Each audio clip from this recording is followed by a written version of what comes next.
ഞം ഞം ഞം ഞം ഞം ഞം ഞം.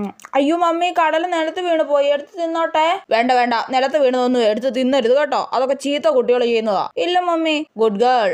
മമ്മി നീതുമൊക്കെ 50-ൽ 48 കിട്ടിയല്ലോ. അയ്യോ 2 മാർക്ക് എവിടാ പോയത് മോളെ? അടുത്ത പ്രാവശ്യം 50-ൽ 50 വാങ്ങണം കേട്ടല്ലോ. ആ ശരി മമ്മി. മോളെ വഴി വീണ് കിടക്കുന്ന പൈസ ഒന്നും എടുക്കരുത് കേട്ടോ, വേറെ ആരെങ്കിലും എടുത്തോട്ടെ, മോളെ എടുക്കാൻ പോട്ടെ കേട്ടോ. ഇല്ല മമ്മി. മോളെ ആരോട് ബാഡ് വേർഡ്സ് ഒന്നും യൂസ് ചെയ്യരുത് കേട്ടോ, അതൊക്കെ ചീത്ത കുട്ടികളുടെ ലക്ഷണമാ. ഇല്ല മമ്മി, നീതുമോള് പാവാ.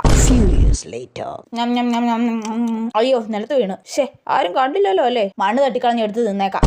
20-ൽ 3 മാർക്ക്. ഈ 3 മാർക്ക് എങ്ങനെയാണോ കിട്ടിയത്? അത് കിട്ടാൻ ചാൻസ് ഇല്ലല്ലോ. വെറുതെ ചെകഞ്ഞു നോക്കി ഉള്ള മാർക്കും കൂടെ കളയണ്ട. 10 രൂപ ഇവിടെ എങ്ങും ആരും ഇല്ല, എടുത്ത് ബാഗിലിട്ടേക്കാം. 2 സിപ്പപ്പ് വാങ്ങി തിന്നാൻ പൈസ ആയല്ലോ. ടിങ്ക ടിങ്കാ. എടി പൊട്ടി തിണ്ടി, നീ എന്നെ കൂട്ടാതെ അസൈൻമെന്റ് എഴുതി വെച്ചല്ലേടി. മോളെ ആരോട് ഒന്നും യൂസ് ചെയ്യരുത് കേട്ടോ. ഇല്ല മമ്മി, നീ ഇതുപോലെ